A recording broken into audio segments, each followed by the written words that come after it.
আবার এই চাঁদকে বিশ্বনবী দুই ভাগ করেছিলেন, সেটাও কোরআনে আছে না নাই? ইকতারাবাতিস সাআতু ওয়া ইনশাক্কাল কামার ওয়া ইয়ারাউ আয়াতান ইয়ারিদু ইয়াকুলু সিহরুন মুস্তামির। বিশ্বনবী আঙ্গুলের ইশারায় চাঁদকে দুই ভাগ করেছিলেন। মক্কার কুরাইশরা এসে বলল, আব্দুল্লাহর বেটা মুহাম্মদ, তুমি যদি আকাশের পূর্ণিমার জ্বলজ্বলে চাঁদকে দুই ভাগ করে দেখাতে পারো তাহলে বিশ্বাস করবো যে তুমি নবী, আর যদি দেখাতে না পারো তাহলে তুমি নবী নও। বিশ্বনবী গ্রিন সিগন্যালের জন্য উপরে তাকালেন, কারণ বিশ্বনবী মন গড়া কিছু বলতেন না, উপর থেকে সিগন্যাল আসলে তারপরেই বলতেন। চিল্লায় বলেন ঠিক কিনা? বিশ্বনবী গ্রিন সিগন্যাল পেলেন, বিশ্বনবী বললেন অবশ্যই আমি দেখাতে পারবো। শাহাদাত আঙ্গুলি বলি আমরা এটাকে, কিন্তু আরবিতে এটাকে বলা হয় সাব্বাবা। এই সাব্বাবা তুলে মানে বিসমিল্লাহ আল্লাহু আকবার এরকম করলেন, পূর্ণিমার চাঁদটাকে ফেটে দুই ভাগ করে দিল কে? একটা চলে গেল জাবালে আবু কুবাইস, সাফা পাহাড়ের উপরে যে অংশটা, জাবালে আবু কুবাইস আউয়ালু জাবাল ফিল আলাম, পৃথিবীর প্রথম পাহাড়। এই পাহাড় থেকে অন্যান্য মাউন্টেন রেঞ্জ, এই যে আলাস্কা পর্বতমালা, তারপর মাউন্ট এভারেস্ট, আল্পস পর্বতমালা, তারপর তুরে সাইনা, এই যে সিলসিলাতুল জিবাল, এই সব পাহাড়ি রেঞ্জ গুলো এই আবু কুবাইস থেকে গোটা বিশ্বে ছড়িয়ে দিয়েছে কে? চাঁদের এক খণ্ড চলে গেল আবু কুবাইসে, আরেক খণ্ড চলে গেল জাবাল ওয়াইকানের ভেতরে। মক্কার লোকেরা দেখে তো অবাক, কি আজীব তামাশা, চাঁদকে দুই ভাগ করে ফেললো, আবার এই চাঁদকে মিলিয়ে দিল। বিশ্বনবীর এই চমৎকার মুআজিজা দেখে হাজার হাজার মক্কার লোকেরা কালিমা পড়ে মুসলমান হয়ে গেল। এই চাঁদের মধ্যে প্রথমে নেমেছিল নীল আর্মস্ট্রং। কি নাম? মহাকাশে যাওয়ার আগে তার আগে কুকুর পাঠিয়েছিল একটা, নাম হচ্ছে কি? লাইকা। লাইকা নামে একটা কুকুর পাঠিয়েছে, যে বললে আগে কুত্তায় মরুক, আমরা বেঁচে থাকি, ঠিক কিনা? নাসার বিজ্ঞানীরা আগে কুকুর পাঠিয়েছে, পাঠানোর পরে দেখেন আসে বেঁচে থাকে না। কারণ আপনি মাধ্যাকর্ষণ শক্তির বাইরে গেলে ওখানে কোনো বাতাস নাই, ওখানে কোনো আওয়াজ নাই, ওখানে কোনো অক্সিজেন নাই, বাঁচার পরিবেশও নাই। চিল্লায় বলেন ঠিক কিনা? তারপর গেল ভ্যালেন্টিনা তেরেস্কোভা, প্রথম নভোচারী। এদের সাহসের এই ধারাবাহিকতায় 1969-এ অ্যাপোলো 11 নামে একটা স্পেস শাটল দিয়ে নাসার সেই স্টেশন থেকে নীল আর্মস্ট্রং, এডউইন অলড্রিন আর মাইকেল কলিন্স তিন বন্ধু মিলে একটা স্পেস শাটল দিয়ে চলে গেল চাঁদে। চাঁদে তারা নামলো, দীর্ঘ সফর, প্রচন্ড ক্ষুধা, খাওয়ার কিছু নাই, পকেটে ছিল চকলেট, চকলেট তারা খেলো। ইউনাইটেড স্টেটস অফ আমেরিকার পতাকা তারা সেখানে গেড়ে দিল। নীল আর্মস্ট্রং খেয়াল করে দেখে চাঁদের এই মাথা থেকে ওই মাথার মাঝখানটাতে ফাটা। ফাটিয়েছে কে? চিল্লায় বলেন কে? সে পরবর্তীতে পৃথিবীতে এসে বিশ্বনবীর বায়োগ্রাফি করে জানতে পেরেছে এটা বিশ্বনবী আঙ্গুলের ইশারায় ফাটিয়েছিলেন। পড়েন আল্লাহু আকবার। আবার চাঁদের মধ্যে সে একটা মিউজিক শুনতে পেল। কি শুনতে পেল? চমৎকার একটা মিউজিক, কিন্তু পৃথিবীতে এসে কোথাও এই মিউজিক সে পায় না, কোথাও এই মিউজিকের ক্যাসেট অ্যালবাম খুঁজে পায় না। পরে আমেরিকার একটা প্রেয়ার হলের পাশ দিয়ে সে হেঁটে যাচ্ছে, হঠাৎ দেখে ওই মসজিদের ভেতর থেকে ওই মিউজিকটা বাজে যেটা সে চাঁদে শুনেছে। মসজিদে ঢুকে দেখে একজন লোক কানের মধ্যে দুই হাত দিয়ে এই মিউজিকটা বাজায়। আসলে এটা কি মিউজিক না আজান? চিল্লায় বলেন মিউজিক না আজান? সে ভিতরে ঢুকে মুয়াজ্জিনরে বলে, তুমি এত বড় সিঙ্গার, এত বড় মিউজিশিয়ান, তোমার গান, তোমার মিউজিক চাঁদেও বাজে, কি এটা? সে বললো এটা গান নয়, এটা মিউজিক নয়, এটা হচ্ছে আজান। চিল্লায় বলেন ঠিক কিনা? সে আজানের ধ্বনি আজও আছে না নাই? কিন্তু এক দলের আজানের ধ্বনি ভালো লাগে না, এরকমও আছে না নাই? কোরআন ভাল লাগে না, আছে না নাই? ইসলাম ভাল লাগে না, আছে না নাই? বিশ্বনবীকে গালি দেয়, এরকম আছে না নাই? বিশ্বনবী গোটা বিশ্বকে শিখিয়েছে সভ্যতা, সংস্কৃতি, সিভিলাইজেশন। এই মহান মানুষটিকে যারা গালি দেয় এরা মানুষ নয়, এরা পশু, এরা পিতৃ পরিচয়হীন জারদ সন্তান। চিল্লায় বলেন ঠিক কিনা? আপনি ব্রিটিশ মিউজিয়ামে যদি ঢুকেন দেখবেন সাদা পাথরের ফলকে লেখা, as a father, as a teacher, as a lawgiver, as a lawmaker, as a reformer of the society, Muhammad is the superman of the world. চিল্লায় বলেন আল্লাহু আকবার। স্বামী হিসেবে, পিতা হিসেবে, নেতা হিসেবে, সমাজ সংস্কারক হিসেবে মুহাম্মদ হচ্ছে এই পৃথিবীর একজন সুপারম্যান। এজন্য বিশ্বনবীকে যারা গালি দেয় এরা মানুষের কাতারে পড়তে পারে না। চিল্লায় বলেন ঠিক কিনা? আল্লাহ এদেরকে হেদায়েত দান করুক। আমরা পড়ি আমিন, আর জোরে পড়েন আমিন। আমরা শুরুতেই 3টা তাকবীর দিব, তাকবীর দিয়ে আমরা সংক্ষিপ্ত আলোচনা শুরু করে দিব। পড়েন ইনশাআল্লাহ। আমি বেশি সময় কথা বলবো না, অল্প কয়েক মিনিট কথা বলবো। আমার আগে হযরতুল আল্লাহ নজির আহমদ সাহেব চমৎকার কথা বলেছেন, আর আমি অত্যন্ত ক্লান্ত। গতকাল আমার প্রোগ্রাম ছিল রাজশাহীতে, গত রাতের প্রোগ্রাম শেষে গাড়িতে বসেছি, বাসায় এসেছি বিকালে। বিকালে এসে গোসল করে খেয়ে কিছুক্ষণ রেস্ট নিতে না নিতে সেক্রেটারি আবার চলে আসছে গাড়ি নিয়ে যে আরেক প্রোগ্রামে যেতে হবে। এজন্য আপনারা যদি মেহেরবানি করে এখন যেমনি চুপ আছেন, এখন যেমনি আমার কথায় সাড়া দিচ্ছেন, আমি শেষ পর্যন্ত থাকা অবস্থায় এইভাবে যদি এই সাড়া দেওয়ার ধারাবাহিকতা অব্যাহত রাখেন তাহলে 2-1 মিনিট কথা আপনাদের সাথে শেয়ার করবো। পড়েন ইনশাআল্লাহ, আরো জোরে পড়েন ইনশাআল্লাহ। আমরা 3টা তাকবীর দেই, আসেন ভাগাভাগি করে দেই। শুরুতে দিবেন যারা বিবাহিত আছেন তারা, তারপর দিবেন যারা অবিবাহিত আছেন তারা, তারপরে দিবেন সবাই মিলে। রাগ করতেছেন? দেয়া যাবে না? বিবাহিত কারা কারা আসছেন দেখি? মাশাআল্লাহ, অনেক বিবাহিত, আলহামদুলিল্লাহ। হাত নামান। অবিবাহিত কারা দেখি? তারা তো সংখ্যায় আরো বেশি, মাশাআল্লাহ। ঠিক আছে, ঠিক আছে। শুরুতে বিবাহিতরা তাকবীর দিবে, আমি পড়বো লিল্লাহি তাকবীর, বিবাহিতরা পড়বে আল্লাহু আকবার। শুরুতে বিবাহিতরা রেডি তো? গলা ফাটিয়ে তাকবীর দেওয়া যাবে? শুরুতে বিবাহিতরা দেন লিল্লাহি তাকবীর। মাশাআল্লাহ, অনেক আওয়াজ হয়েছে। এবার অবিবাহিতদের পালা। অবিবাহিতরা রেডি? বিবাহিতদেরকে হারাই দেওয়া যাবে ইনশাআল্লাহ? বলবা না? এবার অবিবাহিতদের পালা, লিল্লাহি তাকবীর। মাশাআল্লাহ, যেমন বলেছে তেমনই করেছে। এবার সবাই মিলে 3টা এক এক তাকবীরে যাতে প্যান্ডেল কেঁপে যায়। লিল্লাহি তাকবীর, লিল্লাহি তাকবীর, লিল্লাহি তাকবীর। আল্লাহ আমাদের তাকবীর গুলোকে কবুল করে নেক। আমরা পড়ি আমিন। আর জোরে পড়েন আমিন। আমি সূরাতুল বাকারার 186 নম্বর আয়াত তেলাওয়াত করেছি। আল্লাহ সেখানে বলছেন, ওয়া ইযা সাআলাকা ইবাদি আন্নী ফাইন্নী করিব।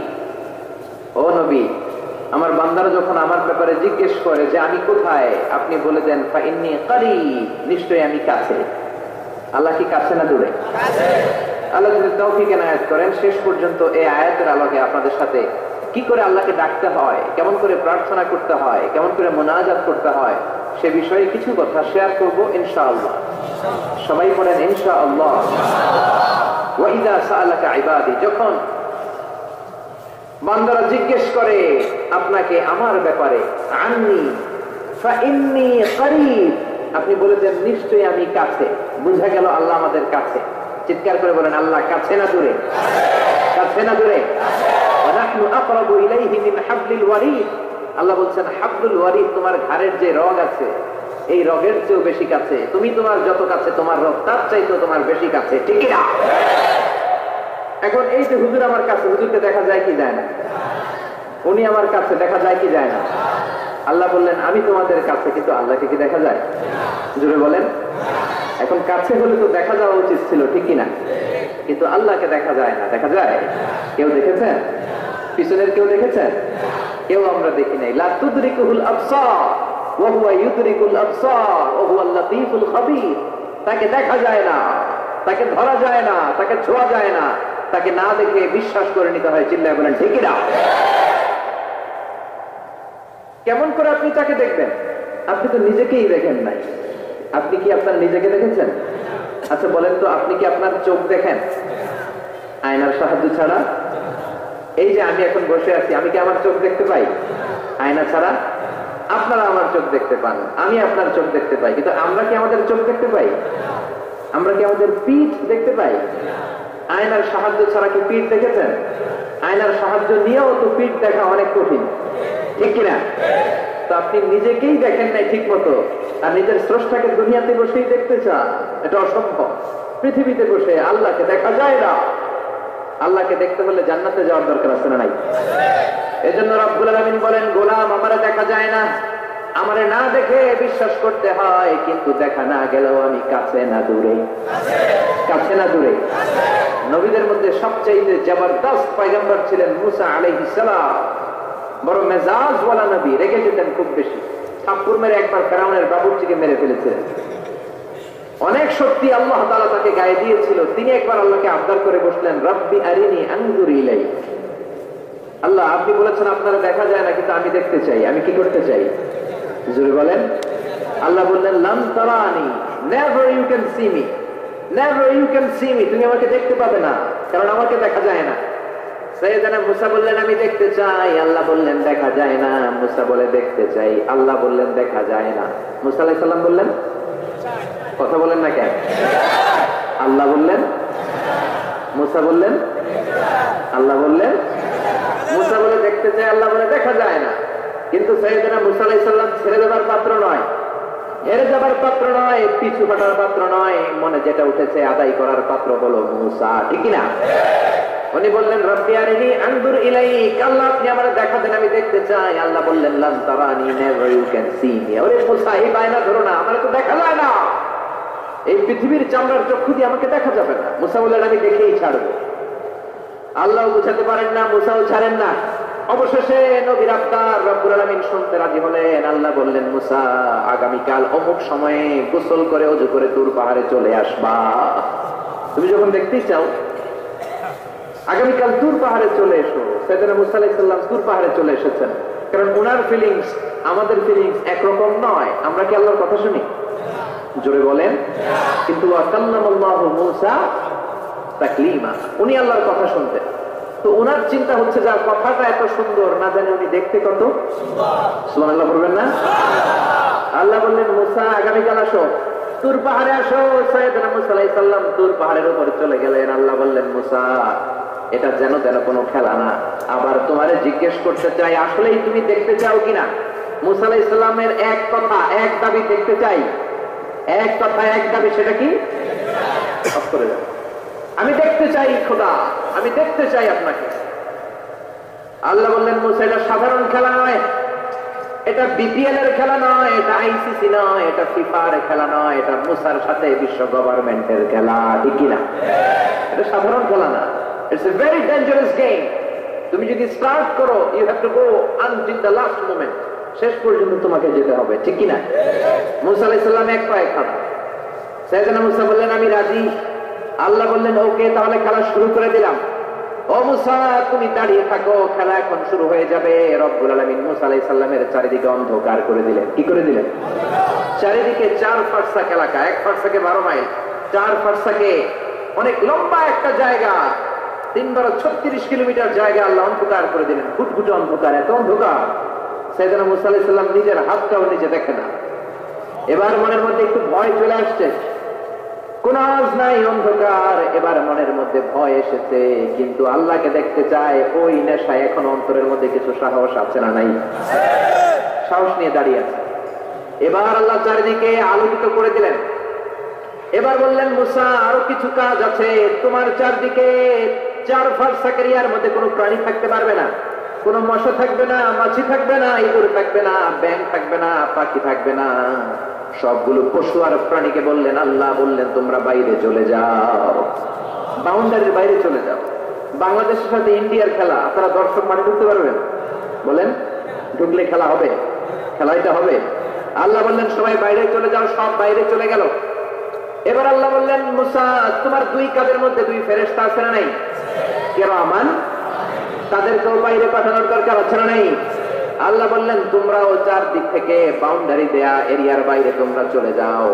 এবার রব্বুল আলামিন বললেন আল্লাহর স্পেশাল সিকিউরিটি ফোর্স ফেরেশতাকে তোমরা 4 দিকে বাউন্ডারি দাও। স্পেশাল সিকিউরিটি ফোর্স ফেরেশতা কাঁধের সাথে কাঁধ লাগিয়ে, পায়ের সাথে পা লাগিয়ে 4 দিকে একটা বাউন্ডারি দিলেন। চিল্লায় বলেন আল্লাহু আকবার।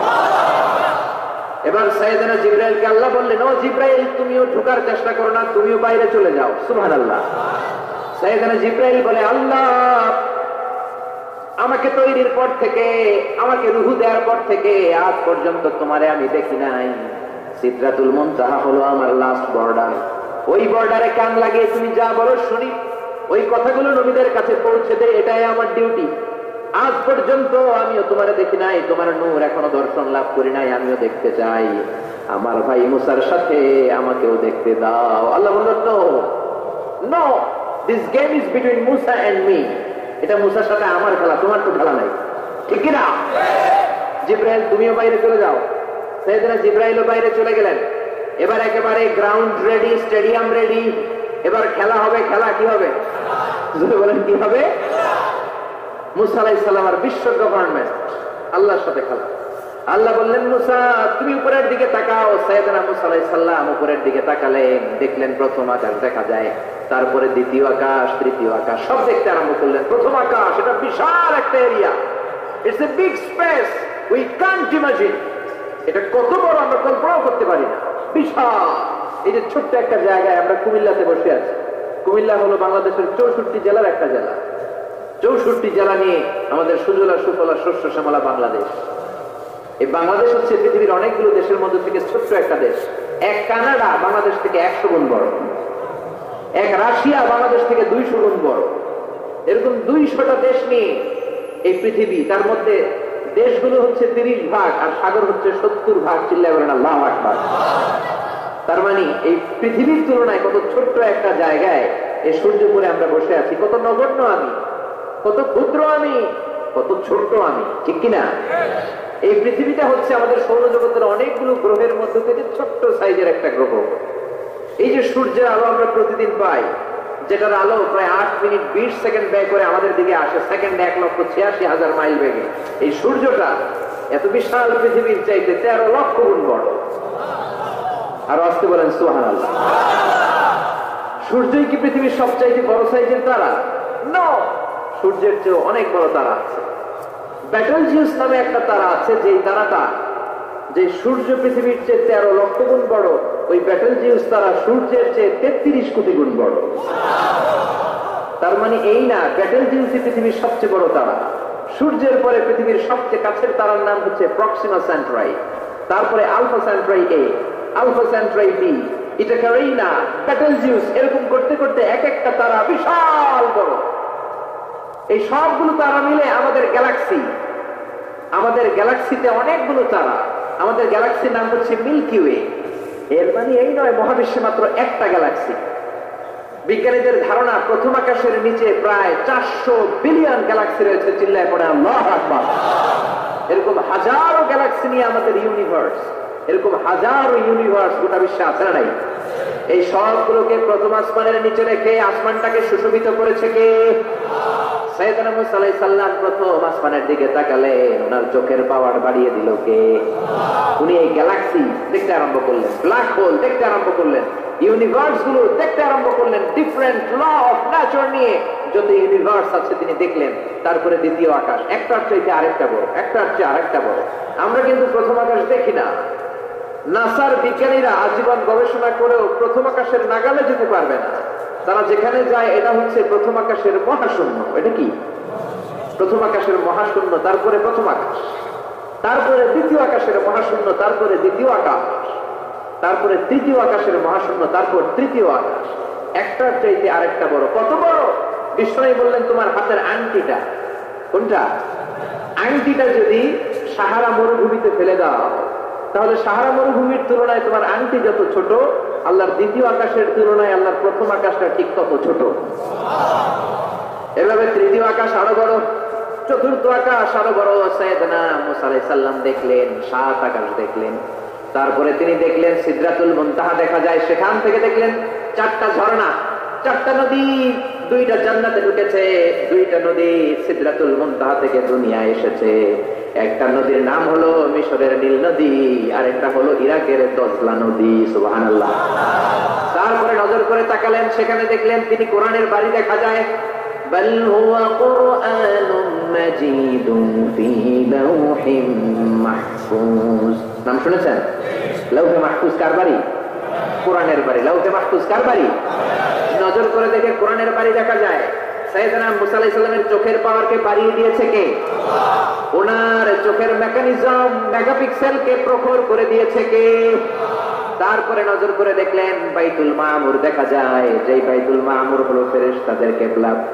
আমরা হজে গেলে, উমরায় গেলে আল্লাহর ঘরকে সেন্টারে রেখে চারদিকে তাওয়াফ করি, লাব্বাইক আল্লাহুম্মা লাব্বাইক বলে আল্লাহরে ডাকি। ফেরেশতারা এই কাবার চারদিকে তাওয়াফ করে না, তাদের জন্য আরেকটা ঘর, আল্লাহর বানানো আরেকটা ঘর 7 আকাশের উপর আছে না নেই? সেটার নাম হচ্ছে আল বাইতুল মামুর। সব ফেরেশতারা সেখানে তাওয়াফ করে, একবার করে ঢুকে 70,000 জন। একবার যারা ঢুকার চান্স পায় কিয়ামত পর্যন্ত দ্বিতীয়বার চান্স তার কপালে জুটবে না। সুবহানাল্লাহ। তারপরে তিনি নজর করে দেখলেন আরশ দেখা যায়, কুরসি দেখা যায়। তারপরে নজর করে সাইয়েদনা মুসা আলাইহিস সালাম দেখলেন আল্লাহর 70,000 নূরের পর্দা দেখা যায়। 70,000 নূরের পর্দা দেখা যায়। সেখান থেকে আল্লাহ গায়বী আওয়াজ দিয়ে বললেন, মুসা লাস্ট ডেস্টিনেশনে চলে এসেছো, একেবারে ফাইনাল গেট। এই গেটের পরে আর ফিরে যাওয়ার কোনো জায়গা নাই। শেষবারের মতো জিজ্ঞেস করি, খেলা কি চলবে নাকি থামিয়ে দেব? সাইয়েদনা মুসা বলে চলবে। সাইয়েদনা মুসা বলেন কি চলবে? কি সাহস না, কি শক্তি ওনার, কি মেধা ওনার, কি কিউরিসিটি ওনার, কি অদম্য আগ্রহ ওনার। উনি বললেন খেলা চলবে, এত দূর এসেছি, পিছনে ফেরত তাকানোর মানুষ আমি নই, ঠিক না?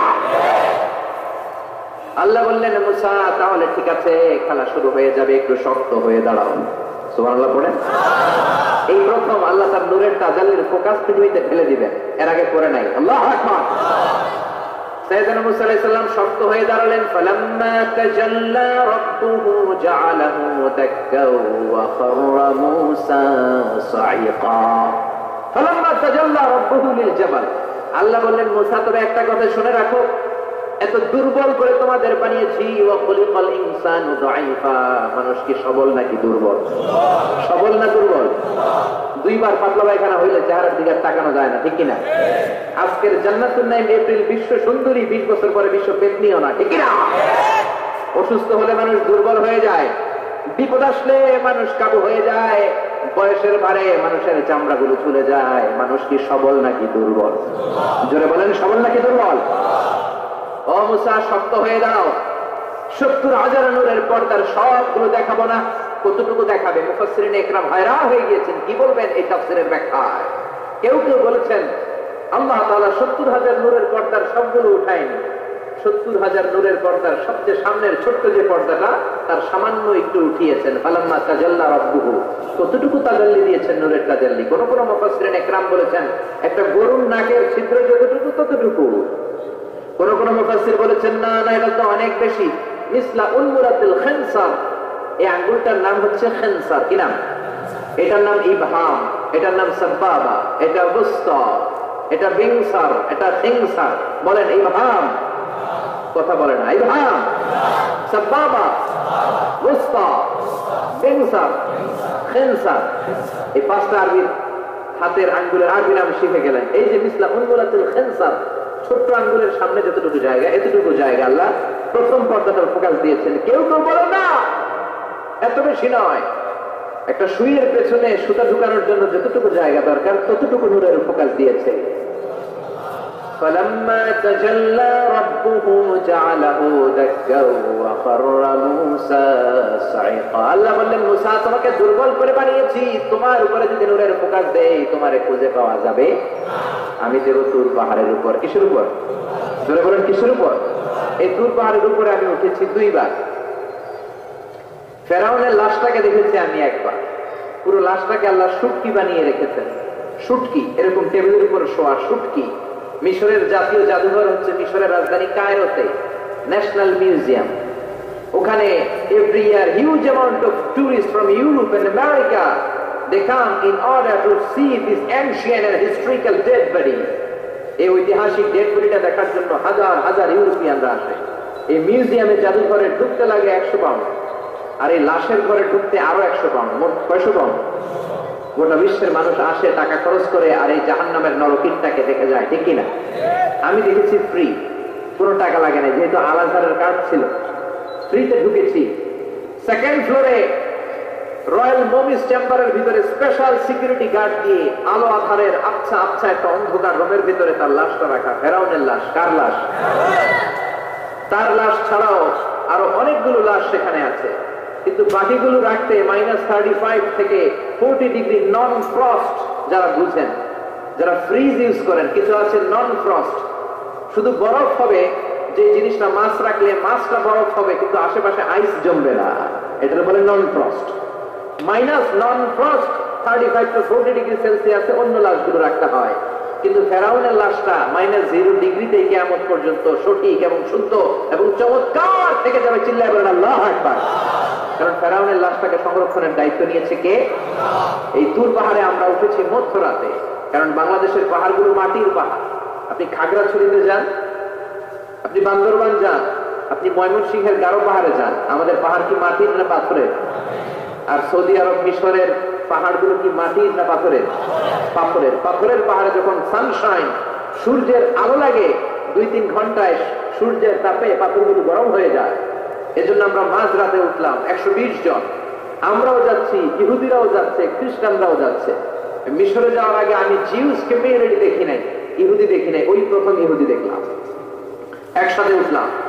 আমার জীবনে এত কষ্ট আমি এর আগে করি নাই, যে কষ্ট আমার হয়েছিল তুর পাহাড়ে উঠতে। ব্যাকপ্যাক ছিল, ব্যাকপ্যাক, প্রত্যেকের পিঠে একটা করে ব্যাগ, সেখানে ড্রিঙ্কস ছিল, পানি ছিল, টিস্যু ছিল, এগুলো নিয়ে আমরা উঠলাম। উঠতে উঠতে ফজরের সময় হয়ে গেল। দেখলাম সেই জায়গাটা, যেই জায়গায় আল্লাহ নূরের তাজাল্লি দিয়ে ওনার প্রিয় নবী মুসা আলাইহিস সালামকে বেহুশ করে পাহাড়ের উপরে ফ্ল্যাট করে ফেলে দিয়েছিলেন। চিল্লায় পড়েন আল্লাহু আকবার। ফজরের সময় আমরা মসজিদে ঢুকলাম। ইহুদিরা ঢুকলো সিনাগগ, তাদের সিনাগগে, আর খ্রিস্টানদের জন্য ছোট্ট একটা চার্চ, চার্চ পর্যন্ত গির্জা, গির্জায় যে আমরা প্রার্থনা করবে। ইহুদিরা ঢুকে সিনাগগে, সিনাগগে ঢুকলো, আমরা ঢুকলাম আমাদের ছোট্ট একটা মসজিদে। আমরা ফজরের সালাত আদায় করলাম। দেখলাম সিলসিলাতুল জিবাল, তুরের সাইনার মাউন্টেন রেঞ্জ, যেটা এখান থেকে প্যালেস্টাইনে ঢুকে গিয়েছে, সৌদি আরবে, সিরিয়াতে ঢুকে গিয়েছে। পুরো পাহাড়টা আল্লাহর নূরের তাজাল্লির কারণে লালো, খয়েরি আর কালো আকার ধারণ করেছে। চিল্লায় পড়েন আল্লাহু আকবার। এজন্য আল্লাহ বললেন ফালাম্মা তাজাল্লা রাব্বুহু জাআলাহু দাক্কাও ওয়া খাররা মূসা সাইকা। রব্বুল আলামিন বললেন, মুসা, শেষবারের মতো বলছি, এখনো সময় আছে, তুমি যদি বলো খেলা বন্ধ করে দিব, আর যদি বলো তাহলে চালিয়ে নিব। মুসা বলে চলবে। কি বলে? চলবে। আল্লাহ খেলা চালালেন, নূরের ফোকাস দিলেন।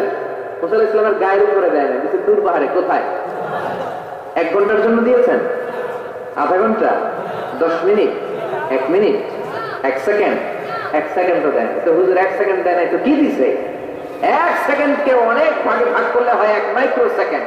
1 মাইক্রো সেকেন্ডকে অনেক ভাগে ভাগ করলে হয় 1 ন্যানো সেকেন্ড। 1 ন্যানো সেকেন্ডেরও 1000 ভাগের 1 ভাগ নূরের ফোকাস আল্লাহ তুর পাহাড়ের মধ্যে দেওয়ার সাথে সাথেই পৃথিবীর সবচেয়ে শক্তিধর পয়গম্বর ওই 1 সেকেন্ডের 1000 ভাগের অল্প সময়ের মধ্যে বেহুশ হয়ে পাহাড়ের উপরে পড়ে যায়। আল্লাহ নূরের ফোকাস দিলেন। মুসা আলাইহিস সালাম কিছুই দেখেন নাই, কি যেন একটা দেখলেন। কেমন দেখলেন? অনুভূতিটা কেমন ছিল বলার মতো কোনো পরিবেশ নাই, ঠিক কিনা? এর মানে হচ্ছে আল্লাহর দেখা যায় না, দেখা যায়? জোরে বলেন। এই লম্বা ঘটনা বলার, ব্যাকগ্রাউন্ড বলার উদ্দেশ্য হচ্ছে ওয়াইদা সাআলাকা ইবাদি আন্নি, ও নবী, সবাই যখন আপনারা জিজ্ঞেস করবে, আপনি আল্লাহর দাওয়াত দেন, তাওহীদের দাওয়াত দেন, কই সেই আল্লাহ? আপনি বলেন ফাইন্নী করিব, আমি কাছে না দূরে? আরো জোরে বলেন আল্লাহ কাছে না দূরে? আকরাবু ইলাইহি মিন হাবলিল ওয়ারিদ। এই যে আমাদের কণ্ঠনালীর রগ, আমাদের সাহারগ, আমাদের ঘাড়ের রগ, এই রগটা কেটে দিলে মানুষ মরে যায়, ঠিক কিনা? এই ঘাড়ের রগের চেয়ে আল্লাহ বেশি কাছে। চিল্লা বলেন ঠিক কিনা? এজন্য সে আল্লাহর কাছে চাওয়ার দরকার আছে না নাই? আল্লাহ বললেন, গোলাম, ওয়াইদা, তুমি যখন ডাকতে শুরু করে দাও, ওয়াইদা সাআলাকা ইবাদি আন্নী ফাইন্নী করিব উজিবু দাওয়াতাদ দাঈ ইযা দাআন। আমার বান্দারা যখন আমাকে ডাকতে শুরু করে দেয়, আমি আমার বান্দার ডাকে সাড়া দেই। সুবহানাল্লাহ। ডাকলে সাড়া দেয় কে? কেউ যেটা দেয় না সেটা দেয় কে? কেউ যেটা শোনে না সেটা শুনে কে? কেউ যেটা বুঝে না সেটা বুঝে কে? এজন্য আল্লাহ বললেন, গোলাম আমার কাছে চাও, show us the correct path, show us the straight path. আল্লাহ, এমন একটা সোজা পথ আপনি আমাদেরকে দেখান, যে পথে উঠলে এই পথে ওঠা শুরু হবে দুনিয়াতে, পথটা শেষ হয়ে যাবে জান্নাতে। চিল্লায় বলেন ঠিক না? এজন্য দোয়া হলো আমাদের হাতিয়ার। অস্ত্র, রাইফেল, বন্দুক, ড্রোন, শুধু এগুলোই আমাদের হাতিয়ার নয়, দোয়াও আমাদের হাতিয়ার। ধরে বলেন ঠিক কিনা? সব কিছুর দৌরাত্ম, খবরদারি যেখানে শেষ, মুমিনের দোয়ার কারিশমা সেখান থেকে শুরু। কথা বুঝতে পেরেছেন? সবকিছুর দৌরাত্ম যেখানে শেষ, মুমিনের দোয়ার কারিশমা সেখান থেকে শুরু। চিল্লায় বলেন ঠিক কিনা? এজন্য বিশ্বনবী বললেন, দুআউ সিলাহুল মুমিন, দোয়া হচ্ছে মুমিনের অস্ত্র। আপনি যদি মিসাইল হামলা করেন, ড্রোন ক্ষেপণাস্ত্র হামলা করেন, ওই ড্রোন যেমনি লক্ষ্যবস্তুর মধ্যে যে আঘাত করবে, দোয়ার মতো দোয়া করতে জানলে আপনার দোয়াও যে আপনার অভিষ্ট লক্ষ্যে পৌঁছে যাবে, ঠিক কিনা? অনেকে বলে, হুজুর অনেক দোয়া করি, আমার দোয়া কবুল হয় না, এরকম একটা অভিযোগ আছে না নেই? জোরে বলেন। অনেকে আমাদের কাছে বলে, হুজুর একটা পেরেশানিতে আছি, একটু ঝামেলায় আছি, বিপদে আছি, 2 বছর ধরে মসজিদে ফেরে পানি ছেড়ে দোয়া করলাম, কিন্তু দোয়া তো কবুল হয় না, আমার আল্লাহ আমার কথা শোনে না। এরকম অভিযোগ আছে না নাই? এর কারণ দোয়াটা সিনসিয়ারলি হয় নাই, আন্তরিকতার সাথে হয় নাই, মনোযোগ দিয়ে হয় নাই। সিনসিয়ার দোয়া এটা অনেক পাওয়ারফুল, অনেক শক্তিশালী, এটা কখনো মিস হতে পারে না। চিল্লায় বলেন ঠিক কিনা?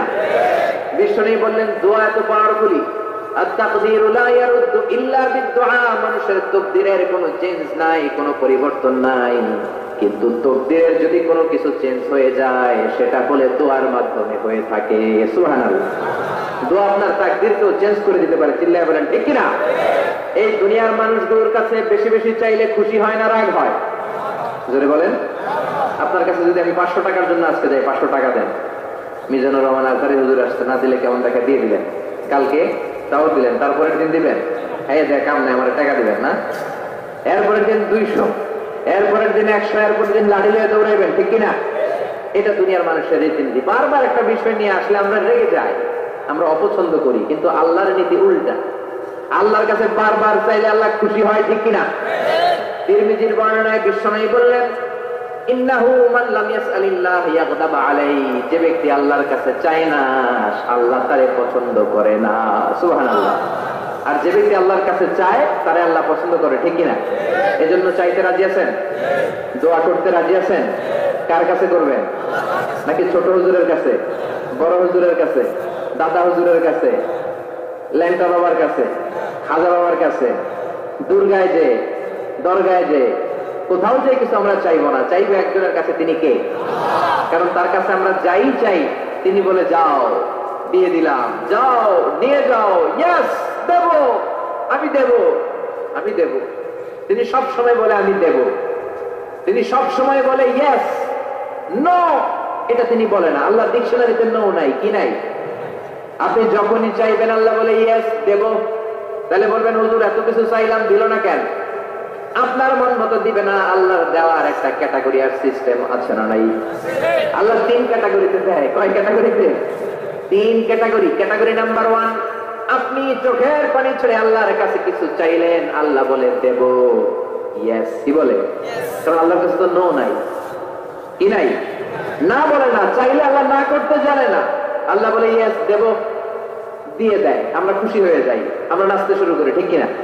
Category number 1। শুনতেছেন না বোধহয়? কষ্ট হচ্ছে নাকি মনোযোগ দিয়ে দিব? শুনবেন আরো কয়েক মিনিট। ক্যাটাগরি নাম্বার 1, চাইলাম দিয়ে দিল, ইয়েস। এবার ক্যাটাগরি নাম্বার 2, চোখের পানি ছেড়ে একটা কিছু চাইলাম, তখনও বলে ইয়েস। কি বলে?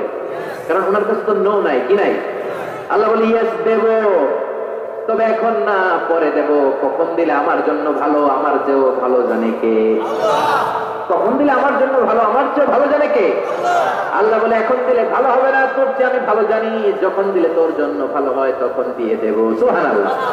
2টা গেল। এবার হলো ক্যাটাগরি নাম্বার 3, চোখের পানি ছেড়ে আপনি আল্লাহর কাছে চাইলেন, আল্লাহরে ডেকে বললেন আল্লাহ আমাকে তুমি এটা দাও, আল্লাহ তখনও বলে ইয়েস। কি বলে? কারণ ওনার কাছে কি নাই? নো নাই। উনি না বলতে জানেন না, চাইলেই বলে ইয়েস দেব, তবে এখনো দেব না, পরেও দেব না। কিয়ামতের ময়দানে যেদিন বিপদে পড়ে চিল্লাচিল্লি করবা, ওই দিন তোমারে দেব। সুবহানাল্লাহ। চিল্লায় পড়েন আল্লাহু আকবার। এই জন্য চাইতে হবে একজনের কাছে, তিনি কে? সব নবীরা বিপদে পড়ে চেয়েছেন কার কাছে? সাইয়েদনা আদম আলাইহিস সালাম না বুঝে শয়তানের ওয়াসওয়াসায় পড়ে ছোট্ট একটা ভুল করলেন, কেঁদে কেঁদে মুনাজাত করলেন কার কাছে?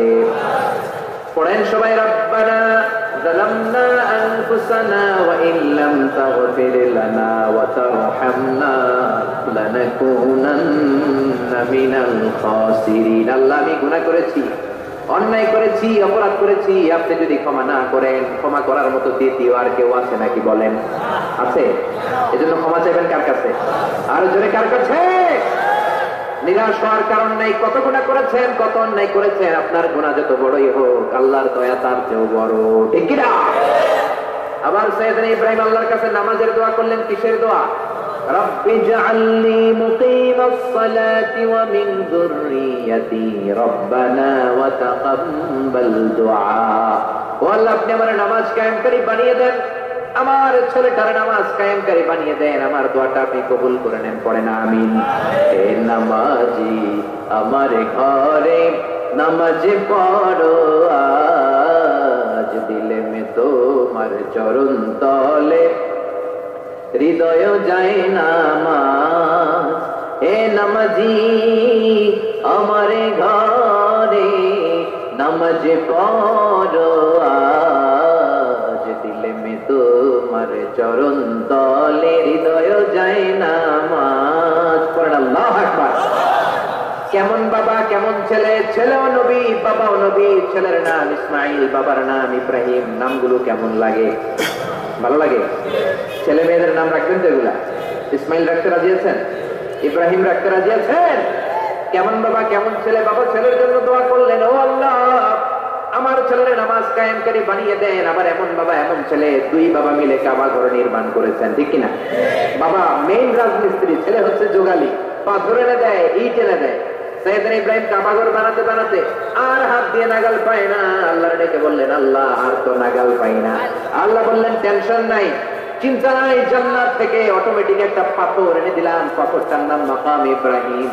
এই পাথরের উপর দাঁড়াও, যত উঁচুতে উঠতে মনে চায় পাথর অটোমেটিক উপরের দিকে উঠে যাবে। সাইয়েদনা ইব্রাহিম বানাতে শুরু করলেন। আবার এই দুই নবীকে আল্লাহ ধমক দিয়ে বললেন, তাহরা বাইতি লিত-তাইফিন ওয়াল আকিফিন।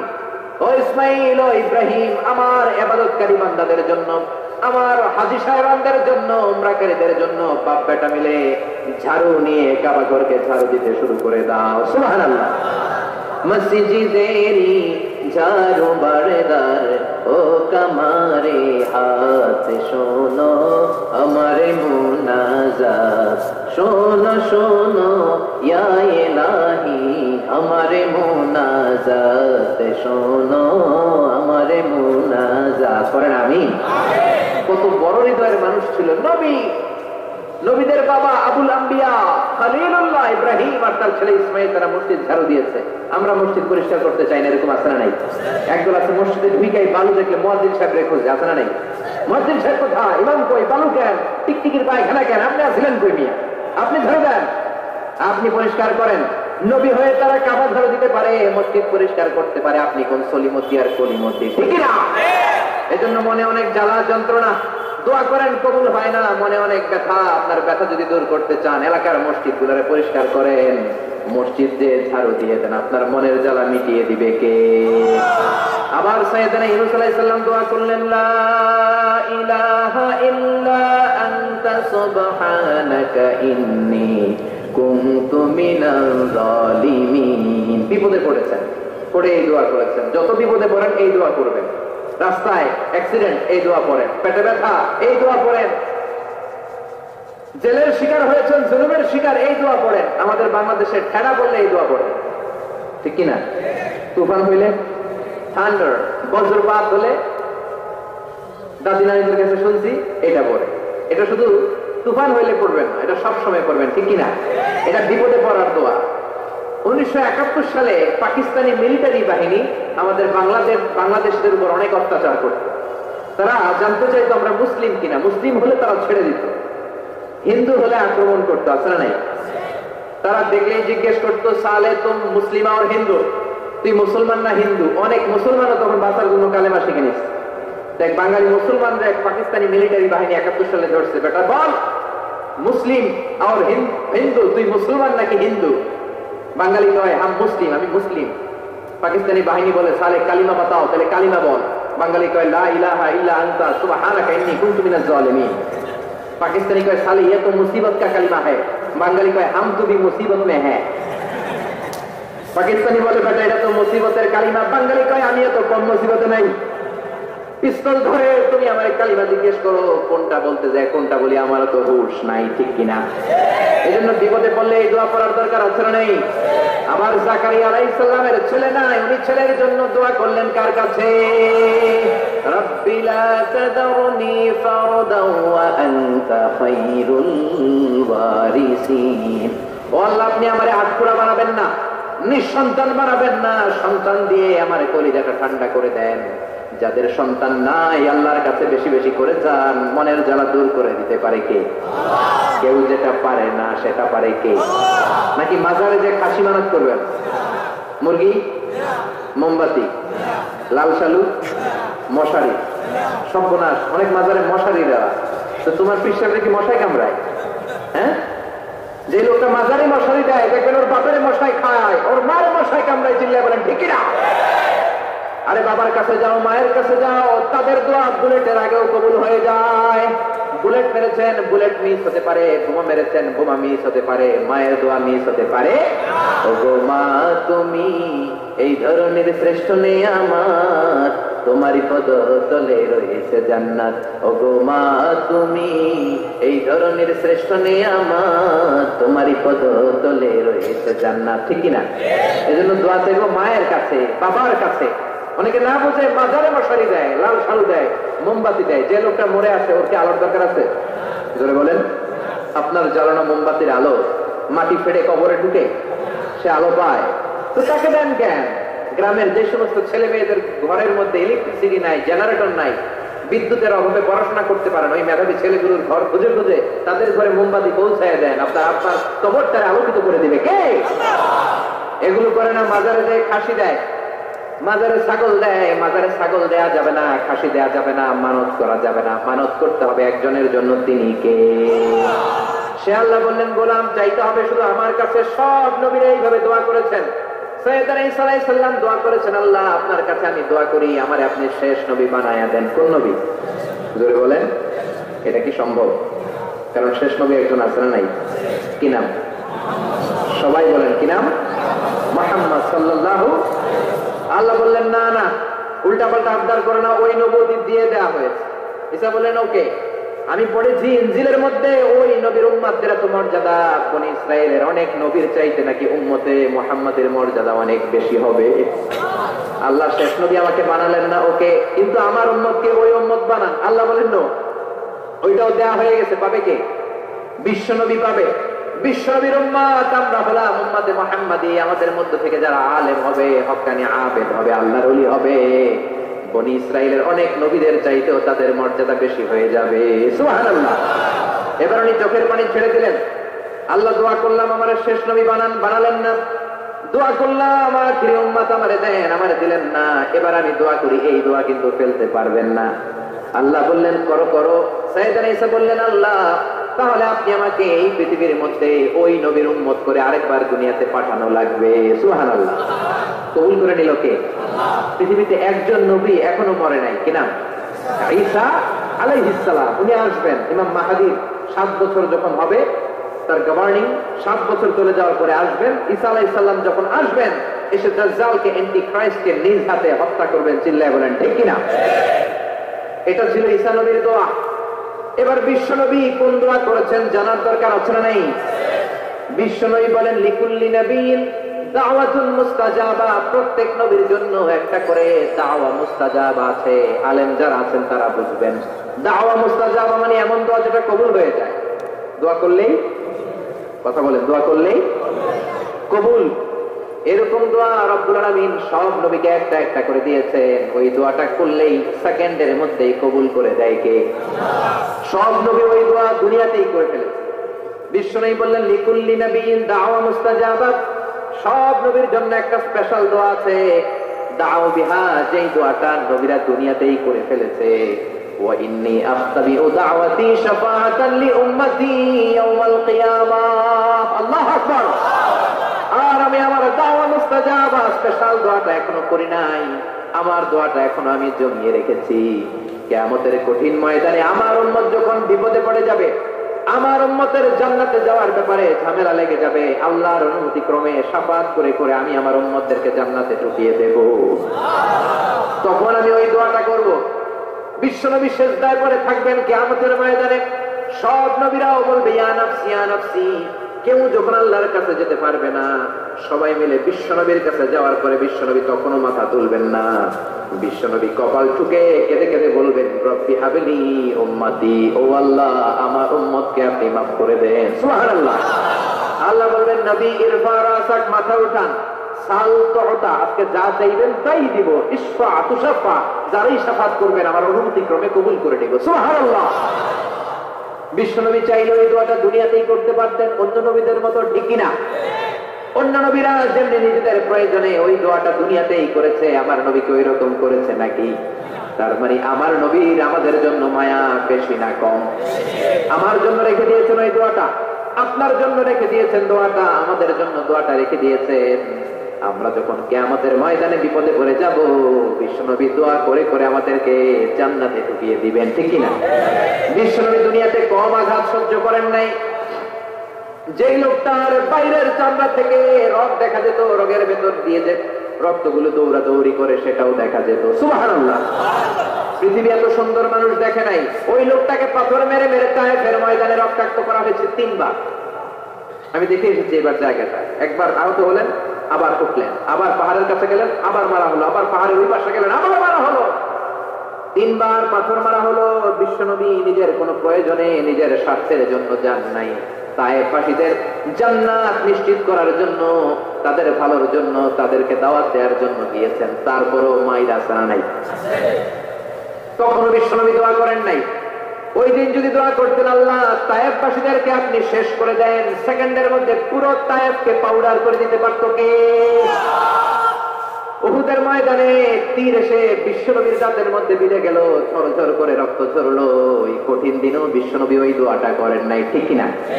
বদরের ময়দানে 313 জন সাহাবী নিয়ে বিশ্বনবী চোখের পানি ছাড়ছেন। আবু বকর বলেন, ইয়া রাসূলুল্লাহ, ইয়া হাবিবাল্লাহ, মাথা উঠান। আপনি এমন ভাবে দোয়া করেছেন, আমার মন সায় দেয়, আমার মন বলে আজকের দোয়া আল্লাহ ফেরাবে না, ওঠেন। বিশ্বনবী চাইলে ওই জন্য বলতে পারতেন, কুরাইশদেরকে আল্লাহ আপনি নাস্তানাবুদ করেন, করে দিত কে? প্রচন্ড ক্ষুধার সময় বিশ্বনবী যখন মক্কায় কেঁদে কেঁদে হয়রান, তখন ওই দোয়াটা করেন নাই, ঠিক কিনা? 3 বছর আত্মীয় স্বজন সহ শিয়াবে আবু তালেবে জেল কেটেছেন। কয় বছর? জোরে বলেন। প্রথম বছর খেয়েছে ছাগলের গোশত, সবাই ছাগল পালতো, নিজেদের ছাগলের গোশত গুলো খেয়েছে। দ্বিতীয় বছর কোনো ছাগল নাই, ছিল ছাগলের রোদ্রে শুকানো চামড়া গুলো, পানিতে ভিজিয়ে ভিজিয়ে চামড়া খেয়েছে। তৃতীয় বছর ছাগলের চামড়াও নাই, কি নাই? দ্বিতীয় বছর ছাগলের চামড়াও নাই, ছিল গাছের পাকল, গাছের পাতা। শিয়াবে আবি তালেবে বিশ্বনবী গাছের পাতা খেয়ে, গাছের চামড়া খেয়ে জীবন ধারণ করেছেন। বিশ্বনবীর এলাকার লোকগুলো, মুমিনগুলো কেঁদে কেঁদে হায়রান। তখনও যদি বিশ্বনবী দোয়া করতেন, কবুল করতো কে? মদিনায় দুর্ভিক্ষ, কোনো খাবার নাই, বিশ্বনবীর পেটে কোনো খাবার নাই, কোনো দানা পানা পড়ে নাই। বিশ্বনবীর কলিজার টুকরা নাতি হাসান আর হোসাইনের পেটেও কোনো খাবার নাই। বিশ্বনবীর কলিজার টুকরা ফাতেমার পেটে কোনো খাবার নাই। চাইলে বিশ্বনবী তখন দোয়াটা করতে পারতেন না? বিশ্বনবী মসজিদে নববীতে জোহরের নামাজ পড়ে হাসান হোসাইনকে দেখতে গেলেন, যে দেখে ফাতেমা রান্না করে। আসলে কি রান্না করে? চুলার মধ্যে পাতিল দিয়ে পানি গরম করে আর হাসান হোসাইনকে বুঝ দেয়, ঠিক কিনা? বিশ্বনবীর পায়ের আওয়াজ শুনে ঘুমন্ত হাসান আর হোসাইন জেগে গেল। দৌড়ে এসে নানাজিকে ছাপতে ধরে ডেকে বলে, নানাজি, গতকাল কেন দেখতে আসলেন না? আজকে দুপুর হয়ে গেল, বিকেল হয়ে যাচ্ছে, এখন বুঝি আপনি দেখতে আসার সময় হলো? বিশ্বনবী বললেন, হাসান হুসাইন, এই তো এইমাত্র জোহরের নামাজ পড়ে আসলাম, তোমাদের খোঁজ খবর নিতে এসেছি। হাসান আর হুসাইন বলল, কি খোঁজ খবর নিবেন? খোঁজ খবর নেওয়ার আগে একটা বিচার করে দেন। বিচার? আপনি তো আহকামুল হাকিমিন, সবচাইতে বড় বিচারকের সবচাইতে বড় নবী, ইনসাফ ওয়ালা নবী। আপনার কাছে বিচার দিয়ে কেউ কোনোদিন বিচারে ঠকে নাই, ঠিক কিনা? আপনি একটা বিচার করেন। বিশ্বনবী বললেন, কিসের বিচার? হাসান বলে, নানাজি, আপনার মেয়ের নামের বিচার, ফাতেমার নামের বিচার। বিশ্বনবী বললেন, ও হাসান, আমার মেয়ে ফাতেমার আবার কি বিচার? কি অপরাধ আমার ফাতেমার? হাসান হোসেন চোখের পানি ছেড়ে দিয়ে ডেকে বলে, নানাজি, আপনার মেয়ে আমাদেরকে খাবার দেয় না কেন? খাবার দেয় না কেন বিচার দিলাম। গতকাল সারাদিন বলেছে রাত্রিবেলা খাবার দিবে, রাতে খাবার দেয় নাই। আমাদেরকে বলেছে তোমরা ঘুমিয়ে যাও, আমি রান্না করি, সকালে দিব। ঘুমায় গেলাম, সকালবেলায় খাবার চাইলাম, আপনার মেয়ে ফাতেমা তখন আমাদেরকে খাবার দেয় না। দাদা, আমরা ছোট্ট দুইটা মানুষ ক্ষুধার জ্বালায় বেহুশ হয়ে যাই, আর সহ্য করতে পারি না, আপনার মেয়ে খাবার দেয় না। দুপুর হয়ে গেল, দুইজনে কান্নাকাটি করি, আপনার মেয়ে এখন পর্যন্ত আমাদেরকে খাবার দেয়। আমরা দুজন তো আর সহ্য করতে পারি না, কেন আপনার মেয়ে আমাদের সাথে এমন করে? আপনার কাছে বিচারে দিলাম, আপনি বিচার করেন। বিশ্বনবী আর কি বিচার করবেন? ধা ধা করে বিশ্বনবী চোখের পানিগুলো ছাড়েন। হুসাইনকে জড়িয়ে ধরলেন, হাসানকে জড়িয়ে ধরলেন, ডেকে বললেন, হাসান রে, কাছে আয়। বিশ্বনবী শাম দেশের জুব্বা পরতেন, শাম দেশের জুব্বাটা উপরের দিকে উঠালেন, হাসানকে দেখালেন, এই তো দেখ, তোর নানার পেটের মধ্যে 3টা পাথর বাঁধা। একদিন না খেয়ে থাকার কারণে তোদের পেটে এত জ্বালা, এত কষ্ট। আমি বিশ্বনবীর পেটে গত 3 দিন যাবত কোনো দানা পানি পড়ে নাই। আমি বিশ্বনবী তো না খেয়ে আছি রে হাসান, আমি তো 3 দিন না খেয়ে আছি, আমার পেটেও তো কিছু নাই। নানাও কাঁদলেন, নাতিও কাঁদলেন, পুরো পৃথিবীও কাঁদলো, ঠিক না? ওই কঠিন ক্ষুধার দিন, ওই কঠিন দুর্ভিক্ষের দিন বিশ্ব নবী যদি তার স্পেশাল দোয়াটা করতেন, জান্নাত থেকে জিব্রাইলকে দিয়ে খাবারের বস্তা পাঠিয়ে দিত কে? ওই জন্য বিশ্ব নবী দোয়াটা করে নাই। আমার জন্য, আপনার জন্য, আমাদের জন্য দোয়াটা এখনো আসরা নাই। হাজার ব্যথা বেদনার পরে ফিরে আসনি তুমি আপন ঘরে, দিনের আলো তুমি ছড়িয়ে দিতে, চলে গেলে মদিনায় মক্কা ছেড়ে হে রাসূল, তোমাকে ভুলি আমি কেমন করে হে রাসূল, তোমাকে ভুলি আমি কেমন করে। খেয়ে না খেয়ে দিন প্রচারের কাজে নিজেকে দিয়েছ বিলিয়ে, তাই ফের কাফিরেরা চিনল না সে আলো, দুষ্ট ছেলেদের পিছু দিল লেলিয়ে, পাথরের আঘাতে ক্ষত বিক্ষত হয়ে সারা শরীর থেকে রক্ত ঝরে, হে রাসূল তোমাকে ভুলি আমি কেমন করে, হে রাসূল তোমাকে ভুলি আমি কেমন করে। পড়েন আল্লাহু আকবার। কি দিল দরিয়া নবী ছিল, নিজের বিপদের কথা ভুলে গিয়ে, নাতির বিপদের কথা ভুলে গিয়ে, ফ্যামিলির কথা ভুলে গিয়ে উম্মতের জন্য কেঁদেছে, ঠিক না? গোটা বিশ্বের জন্য শিক্ষা এনেছে, সভ্যতা এনেছে, আমাদেরকে ভদ্রতা শিখিয়েছে।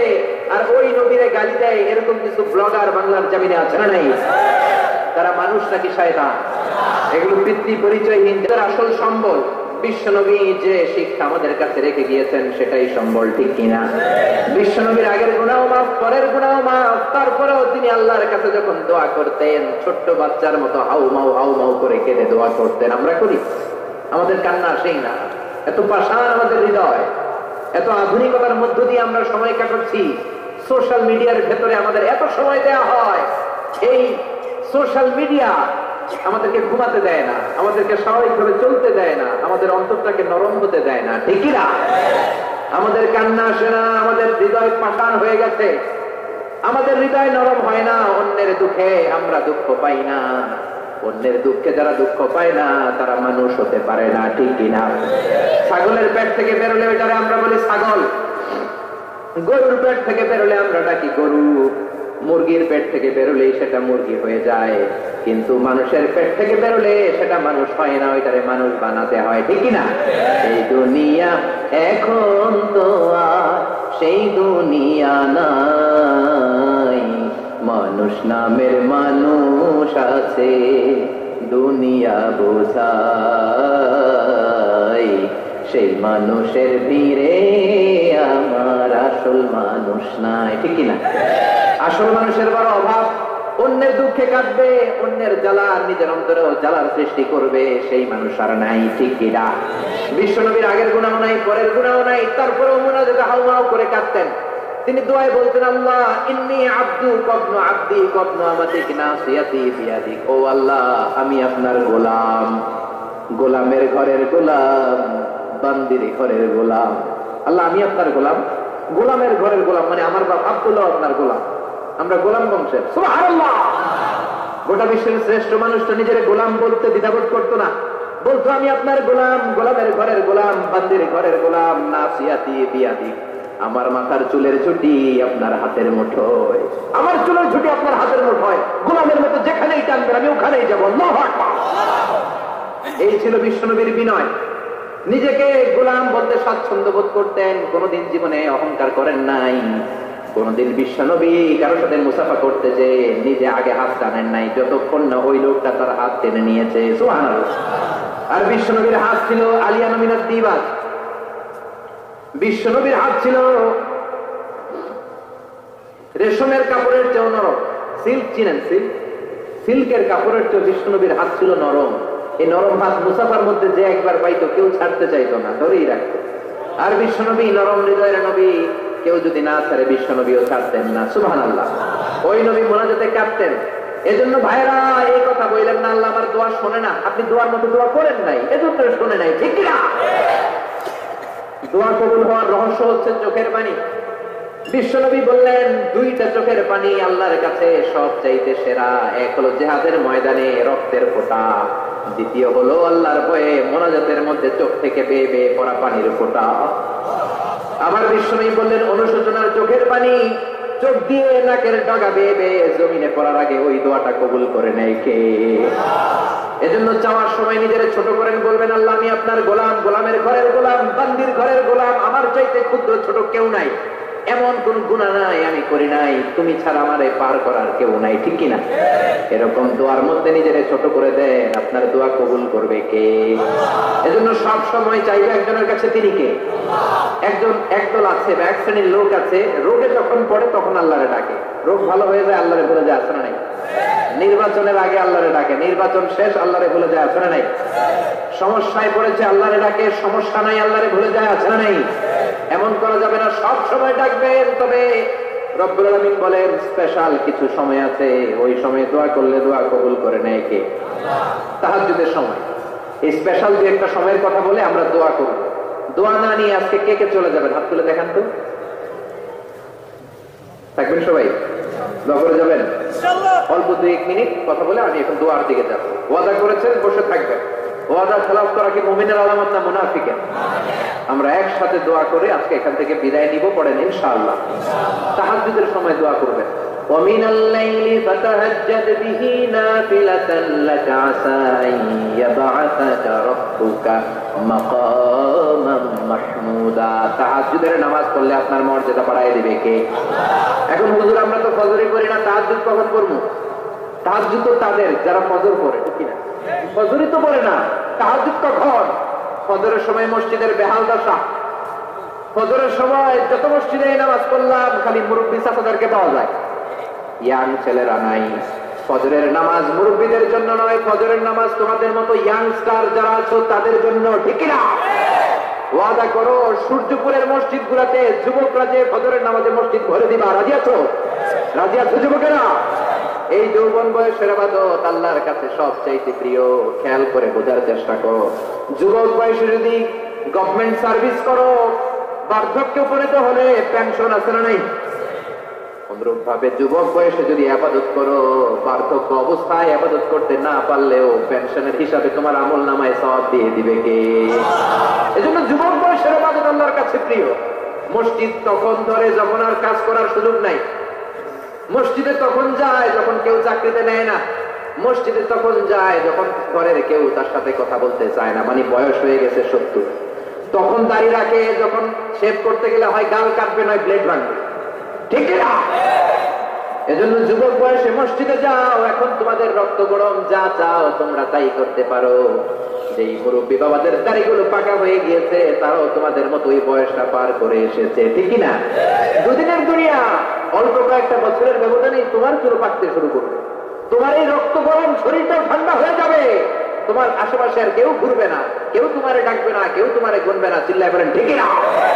এজন্য কিয়ামতের দিন বিশ্বনবী বলেন বনি আদম 5টা প্রশ্নের উত্তর না দিয়ে কেউ পা নাড়তে পারবে না। এর মধ্যে একটা প্রশ্ন হলো যৌবন বয়সটা তুমি কেমন কাজে লাগিয়েছো? যৌবন বয়সে ইসলামের পক্ষে স্লোগান দিয়েছো নাকি আমার বামপন্থীদের দলে গিয়েছো, ঠিক না? যৌবন বয়সে কি তাফসীর মাহফিলে গিয়েছো নাকি মমতাজের গানের কনসার্টে গিয়েছো? যৌবন অবস্থায় তুমি কি কোরআনের অর্থ পড়েছো, ইসলামী সাহিত্য পড়েছো নাকি চটি বই পড়েছো, ঠিক কিনা? ভাই টু ভাই কিয়ামতের দিন জিজ্ঞেস করবে কে? চিল্লায় বলেন কে? এজন্য তাহাজ্জুদের অভ্যাস করেন। যারা তাহাজ্জুদ করে তাদের চেহারায় একটা আলাদা গ্লেজ আছে। লোকটা কালো হলেও, যদি কালো রঙের লোক হয়, একটা গ্লেজ আছে। আমার অনেক কালো বন্ধু আছে। আমি মিশরে পড়েছি, students of more than 100 nationalities we used to study stay and live in the same place. 100টারও বেশি দেশের ছাত্র থাকতাম। আমার অনেক আফ্রিকান বন্ধু ছিল, কুচকুচে কালো, তেল তেলে, কিন্তু কালো হলেও চেহারা একটা সৌন্দর্য আছে না নাই? এজন্য কালো মানুষ যদি তাহাজ্জুদ করে চেহারায় নূর বাড়িয়ে দিবে কে?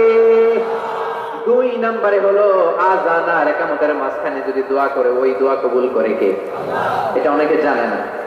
আযান দিয়েছে, মসজিদে গিয়েছে, সুন্নত নামাজ করে বসে আছে, কখন ইকামত হবে, আরো 5 মিনিট বাকি, মাথা চুলকায়, আছে না নাই? মোবাইল টেপাটেপি করে, ফেসবুকিং করে, ঘড়ির দিকে তাকায় আছে, ঘড়ির কাঁটাও ঘুরে, ওর মাথাও ঘুরে, আছে না নাই? তো বসে থাকবা কেন তুমি? 5 মিনিট সময় আছে, চাইতে হবে কার কাছে? বাজারে যাওয়ার সময় যেমনি আপনি লিস্ট করে নিয়ে যান, এটা লাগবে ওটা লাগবে, মসজিদে যাওয়ার সময় মোবাইলের টুকি নিয়ে যান, কাগজের টুকি নিয়ে যান। আল্লাহ আমার সুন্দরী বউ লাগবে, বউ দাও, দিবে কে? এই বেটা দিবে কে? নেককার বিবি লাগবে, দিবে কে? গোল্ডেন এ প্লাস পেতে চাই, দিবে কে? উমরা করতে চাই, পাসপোর্টে ভিসা লাগে না, ভিসা করে দিবে কে? দুরারোগ্য ব্যাধি, অনেক ওষুধ খেলাম, অনেক দেশে গেলাম, কোন ডাক্তার ভালো করতে পারে না, কিন্তু ডাক্তারেরও বড় ডাক্তার আছে না নাই? কেউ যেটা পারে না, পারে কে? আযান ইকামতের মাঝখানে দোয়া আল্লাহ ফেরায়। হাদিসে এসেছে দুআউ লা ইরাদ্দু বাইনাল আযানি ওয়াল ইকামা, আযান এবং ইকামতের মাঝখানে সময়টাতে দোয়া করবেন। তারপরে বিশ্বনবী বললেন দুবুরা সালাওয়াতিল মাকতুবা, ফরজ নামাজের পরে দোয়া করলে কবুল করে কে? আমাদের দেশে আসসালামু আলাইকুম রাহমাতুল্লাহ, আসসালামু আলাইকুম, আমিন ইয়া আরহামার রাহিমিন, আছে না নাই? এই দোয়া বিশ্বনবী এইভাবে দোয়া করতেন না। বিশ্বনবী সালাম ফিরানোর পরে পড়তেন আল্লাহু আকবার। কি পড়তেন? নামাজ শুরু আল্লাহু আকবার দিয়ে, শেষ আল্লাহু আকবার দিয়ে। তারপরে সাহাবীদের দিকে ফিরে বসতেন। আমাদের দেশে শুধু ফজরের নামাজ আর আসরের নামাজ, এই 2 ওয়াক্তে ইমাম সাহেব ফিরে বসে, ঠিক কিনা? তো সুন্নাহ হচ্ছে 5 ওয়াক্ত নামাজেই ইমাম সাহেব মুসল্লিদের দিকে ফিরে বসবে। এরপর বিশ্বনবী পড়তেন 3 বার আস্তাগফিরুল্লাহ, আস্তাগফিরুল্লাহ, আস্তাগফিরুল্লাহ। তারপরে বিশ্বনবী পড়তেন আল্লাহুম্মা আনতাস সালাম ওয়া মিনকাস সালাম, এই দোয়াটা। এরপরে পড়তেন রাদিতু বিল্লাহি রাব্বা, এই দোয়া। এরপরে পড়তেন আল্লাহুম্মা লা মানিআ লিমা আ'তাইতা ওয়া লা মু'তিয়া লিমা মানা'তা ওয়া লা ইয়ানফা'ু যাল জাদ্দি মিনকাল জাদ। তারপরে আয়াতুল কুরসি পড়তেন। তারপরে বিশ্বনবী 33 বার সুবহানাল্লাহ, 33 বার আলহামদুলিল্লাহ, 33 বার আল্লাহু আকবার, আসরা নাই? এই তাসবিহগুলো আগে আপনি পড়বেন ঠান্ডা মাথায়। এরপরে যদি দোয়া করতে মনে চায়, স্বপ্নে যদি মনে চায় করেন, একা একা মনে চায় করেন, বা হাত তোলা ছাড়া এমনি মুখে করেন, সমস্যা নাই, কিন্তু আগে তাসবিহগুলো করতে হবে। চিল্লায় বলেন ঠিক না? এই তাসবিহ সুন্নাত নাই। মানুষগুলা তো স্থির, সালামের পরে কখন বেরোবে, কখন বেরোবে, মনে হয় পাবলিক টয়লেটে ঢুকছে, ঠিক না? পাবলিক টয়লেট হচ্ছে এমন জায়গা যে পাবলিক টয়লেটের ভিতরে আছে, ও বের হওয়ার জন্য ছটফট করে, আর যে বাইরে সিরিয়াল ধরে আছে, ও ঢোকার জন্য ছটফট করে, ঠিক না? মনে হয় পাবলিক টয়লেটে এসেছে, মসজিদে ঢুকেছো আল্লাহুম্মা বলে তুমি ঢুকে গেলা আল্লাহর নাম নিয়ে। যখন মসজিদে ঢুকে গেলা, তোমার মাথার উপরে রহমত ঢালছে কে? মসজিদ হচ্ছে রহমতের জায়গা। সালাম ফেরানোর পরে তাসবিহ পড়েন, তারপরে আপনি দোয়া করেন। এজন্য সালাম ফেরানোর পরে দোয়া কবুল করে কে? এরপরে বিশ্বনবী বললেন ইনদা নুজুলিল মাতার, আকাশ থেকে যখন বৃষ্টি নামে, ওই বৃষ্টি নামার সময় যদি দোয়া করেন, দোয়া কবুল করে কে? আর দুআউ লা ইরাদ্দু তাহতাল মাতার, তুফান, ওই বৃষ্টি না, ভ্যাবসা একটা গরম, এই গরমটাকে দূরে সরিয়ে দেওয়ার জন্য একটা ঝিরিঝিরি ঝিরিঝিরি বৃষ্টি পড়ে। ওই বৃষ্টির নিচে দাঁড়িয়ে বৃষ্টির পানি নিয়ে দোয়া করলে কবুল করে কে? জানি না মানুষ, ঠিক কিনা? বরং বৃষ্টি আসলে গান গাওয়া শুরু করে দেয়, এই বৃষ্টি ভেজা রাতে তুমি চলে যেও না, আসরা নেই তো চলে যাবো না, কি করবো, থেকে যাবো তোমার সাথে, এগুলো করা যাবে না। বৃষ্টি রহমতের বৃষ্টি, তুমি বৃষ্টি হাতে নিয়ে দোয়া করো। সুন্দরী বউ লাগবে, দিতে পারে একজন, তিনি কে? এজন্য চাইতে হবে একজনের কাছে, তিনি কে? কদরের রাতে দোয়া করলে আল্লাহ কবুল করে, খতমে কোরআনের পরে দোয়া করলে আল্লাহ কবুল করে, হজের মানাসিকুল হজের মধ্যে যে দোয়া করলে কবুল করে, মুসাফির দোয়া করলে কবুল করে, রোজাদার ব্যক্তি দোয়া করলে আল্লাহ কবুল করে, মাজলুম ব্যক্তি দোয়া করলে আল্লাহ কবুল করে। এজন্য বিশ্বনবী বলেছেন ইত্তাকু দাওয়াতাল মাজলুম, মাজলুমের বদদুয়ারে ভয় করো, ফাইন্না লাইসা বাইনাহু ওয়া বাইনাল্লাহি হিজাব, তার আর তার আল্লাহর মাঝে কোনো পর্দা থাকে না। মাজলুম দোয়া করলেই কবুল, সুবহানাল্লাহ। রাজি আছেন মা বাবার কাছে দোয়া চাইতে? রাজি আছেন তো? কোন ঘর আছে যে ঝগড়া হয় না? এরকম কোন ঘর পৃথিবীতে নেই। ঝগড়া হবে, মা বাবার সাথে মিসআন্ডারস্ট্যান্ডিং হবে, হয়ে যেতে পারে 2-4 কথা, কিন্তু ক্ষমা চাইতে হবে, ঠিক কিনা? মা বাবার শুধু দোয়াটাই কবুল নয়, মা বাবার দোয়াও কবুল, বদদোয়াও কবুল। কি আজীব তামাশা! এমন যদি হয়তো দোয়াটা কবুল হয় কিন্তু বদদোয়াটা কবুল হয় না, তাহলে তো বাইসে যেতাম, ঠিক কিনা? কিন্তু দোয়াও কবুল, বদদোয়া। বুলেট মারলে বুলেট মিস হতে পারে, মায়ের দোয়া মিস হয় না। 3টা জিনিসের দিকে নজর করার সাথে সাথে আমল নামায় সওয়াব দেয় কে? 1 নম্বর নজর ইলাল মুসহাফ, কোরআনের দিকে তাকালে সওয়াব আছে না নাই? 2 নম্বর নজর ইলাল কাবা, কাবার দিকে যখন আপনি তাকাবেন আপনার আমল নামায় সওয়াব দিবে কে? তিন নম্বরে আন-নাযার ইলা ওয়াজহিল ওয়ালিদাইন, মাতা পিতার চেহারার দিকে যদি রহমতের নজরে তাকান, এক একটা কবুল হজের সওয়াব দিবে কে? 5 লক্ষ টাকা দিয়ে হজ করেছেন, বুকে হাত দিয়ে বলতে পারবেন আমার হজ কবুল হয়েছে কি হয়নি? পারবেন কেউ? পারবেন? কিন্তু মায়ের চেহারার দিকে রহমতের নজরে তাকালে কবুল হজের সওয়াব দেয় কে? এজন্য মা বাবার কাছ থেকে দোয়া নিতে রাজি আছেন? আমাদের সবচেয়ে বড় পীর হবে আমার বাবা, সবচেয়ে বড় পীর হলো আমার মা, সবচেয়ে বেশি আমরা যার কাছে দোয়া চাইতে যাব তিনি হলেন আমার বাবা, তিনি আমার মা। চিল্লায় বলেন ঠিক কিনা? খবরদার মা বাবার সাথে যদি বেয়াদবি হয়, সূর্যপুরের ছেলেরা মেয়েরা যার কানে আমার মাইকের আওয়াজ যায়, খবরদার তোমার জীবন বরবাদ হয়ে যাবে, কপাল পোড়া হয়ে যাবে তুমি। তোমার কপালে